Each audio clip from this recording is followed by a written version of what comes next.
As we discussed earlier, Roger Goodell and Tom Brady head back to New York federal court today. Both of them are required to be present, and Judge Berman is pushing them to settle. For Brady, it will mark the third time he's had to miss practice this month for a lawsuit.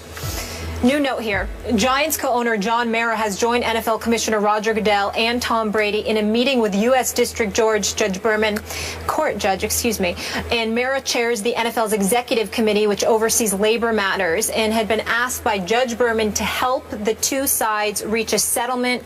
Prior, he said he wasn't going to be there, and he is. I don't know if this means anything. Jeff Saturday is still with us. Jeff, we haven't heard from you. How does this all play out? It's not going to happen today. I can tell you that. It's you know, you're looking 3 or 4 more days before the settlement talks really get interesting. Everybody's still posturing. Everybody's still holding tight to their camp, what they believe. You know, the game is still, we're still 10, 12 days before anything really has to happen. So everybody's still holding out and waiting out and hoping we can get this settlement done. At the end of the day, for the NFL, this is not good. Having one of the best players in your game and the commissioner in a battle coming up to, the start of the season, which possibly could be 4 games. The settlement hope, I just don't know if it's there. As you're looking at it, Tom Brady is entrenched in what he believes and what he's going to hold strong to. The commissioner and the NFL, this is going to end up being similar to the other cases that have happened in the past 3 or 4 months or even back to a year. A process question.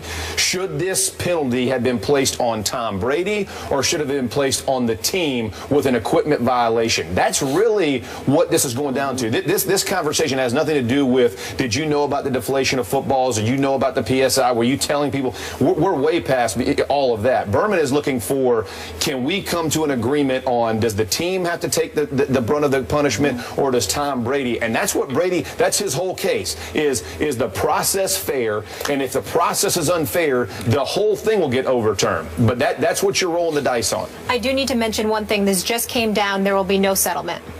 So Judge Berman will be asked to rule. I know. In court. Yeah, there's going to be no settlement. We just heard that from. I think we all agree that although Judge Berman was pushing for a settlement, the way these two guys had dropped anchor, nobody was moving. They were locked in. Commissioner Roger Goodell, since he's taken office, has made the owners more wealthy than they already were. But that's not his #1 job.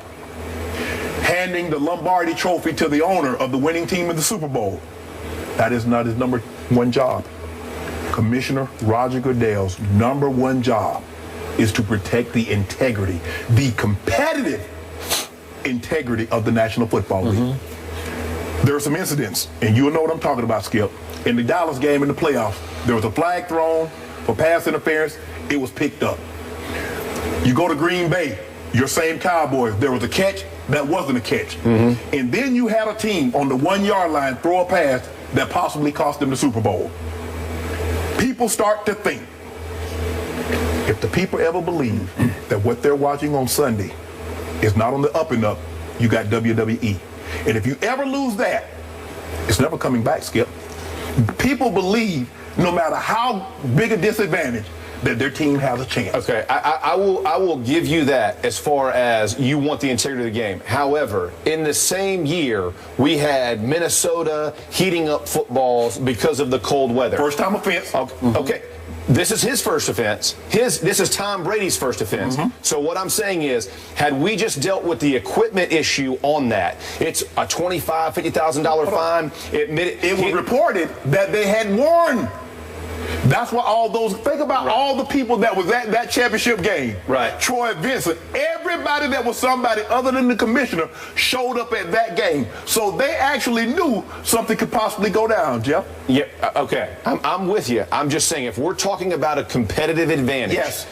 Had it been dealt with on the equipment side, it never had to get to this. That is my point, is that had Brady said, yes, I like my footballs a certain way, I understand they're a certain way, I didn't know it was Brady. I've never had a referee bring me the ball and say, this is too deflated, you need to put air in it. If they did, I would have said it. I apologize. I didn't know. I never specifically stuck a needle in it and said I need it to be this. We all feel the balls. Every quarterback in the game feels the balls. We all do it this way. I didn't know exactly what I was doing it would have been dealt like in an equipment fashion. But he took the. I agree. He took the approach. And then it spun. So now we're dealing with the cover-up instead of the actual offense. And so to your point with the commissioner, I do understand that you have to protect the integrity of the game. However, there's a lot of different things that happen in our game that get dealt with in fines and this kind of thing, as opposed to 4-game suspensions and taking a guy. In the NFL, what does the F stand for? Football. Gotcha. That is the most fundamental thing that you must protect. I'm with you. He did.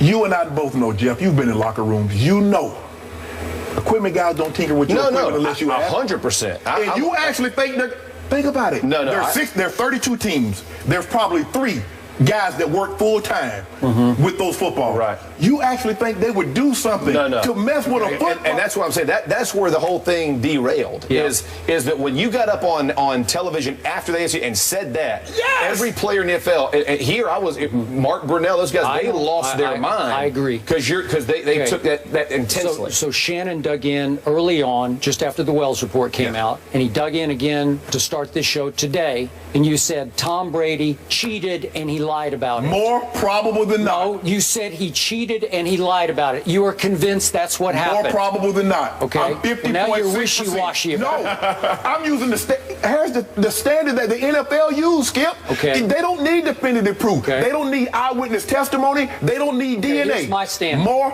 probable than not. Here's my standard. Tom Brady, 100% innocent as charged, as convicted early on in the court of public opinion. The Wells report in Judge Berman's court has been shredded for its lack of credibility. Just shredded, one blow after another. I sat right here in this chair 2 days after the Wells report came out, and I reported I talked to 3 people close to Tom Brady, people who've known him for a long time and believe in Tom Brady. So you can argue about their credibility factor. But they said even privately, he is insisting, I knew nothing about this. What was he supposed to say, okay, Skip? No, but sometimes people say behind closed doors, well, they kind of got me on this. Or they kind of, okay? He went to war over this, and they all told me he's going to fight this to the legal death, because you're talking about the credibility of the football game, the integrity of pro football. Yes. I got you on that. Yeah. But to equate it to a blown call against Dallas and another blown call over here against Dallas, okay. But I'm saying conspiracy theories will start to spin things and start to look. All Tom Brady cares about is that Roger Goodell tried to ruin his reputation. That's what he did. I'm sorry. It was an attack on a Hall of Fame quarterback's reputation. You actually think he cheated and he lied. That's what you did. In the court of public opinion, you tarnished his reputation. I think it's indelible. I don't think it'll ever be erased. Do you actually think, hold on, Jeff, let me ask you this, Jeff. Do you actually think that the commissioner of Roger Goodell wants the reigning Super Bowl MVP suspended if he didn't have suspicion that this happened? No, it doesn't do Roger Goodell any favors to have him. However, hold on. With Tom Brady and his reputation, you are 100% right about being entrenched, and you saw the way Robert Kraft came. You've seen the way everybody has rallied around him. Except Robert Kraft sold him out for a while. He took the punishment. Who's rallying around the equipment guy? Sure. Right?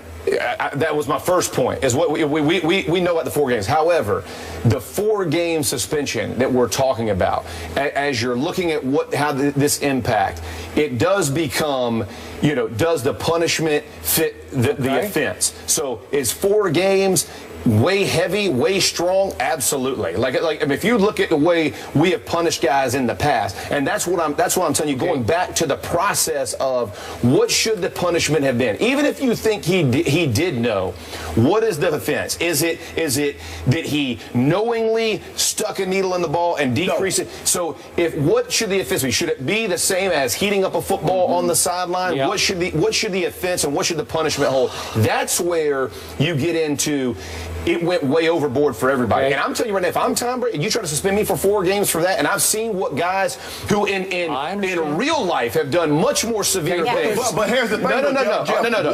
What competitive advantage? Domestic violence is deplorable. It's an awful act. But tell me the competitive advantage that Ray Rice, that Greg Hardy, that Adrian Peterson, anybody that did off field, tell me the competitive advantage they were trying to gain when they committed these offenses. What was the competitive advantage that the Minnesota Vikings got from heating the footballs up? It's the same. So whatever fine or And they whatever got a, punishment you have for them, I'm saying start there. It would, if you want to punish the Patriots because of Spygate or whatever else they've done, and you say, okay, as a team, we're gonna ramp up or ratchet up our punishment because of what they've done. But this is Tom Brady's first offense. Yes. And so as you're looking at what he did, how do we get outside of the realm? The only reason you're getting outside the realm is because of the denial of it. So again, we're fighting with the cover-up as opposed to what the offense was. If the offense was the same competitive advantage as Minnesota, who heated balls up, whatever that does to the football, and Tom Brady deflated it. And the Patriots never got a warning. Okay, right. So as you're looking at that, that's not what I was told. That's not what I was told. I'm not talking about the team. I'm talking about the player. That's what I'm saying. And now you're comparing what he did with what guys have done off the field. I'm saying, in my opinion, those two don't even come close. No. So whatever, if there was a suspension, if there was a fine,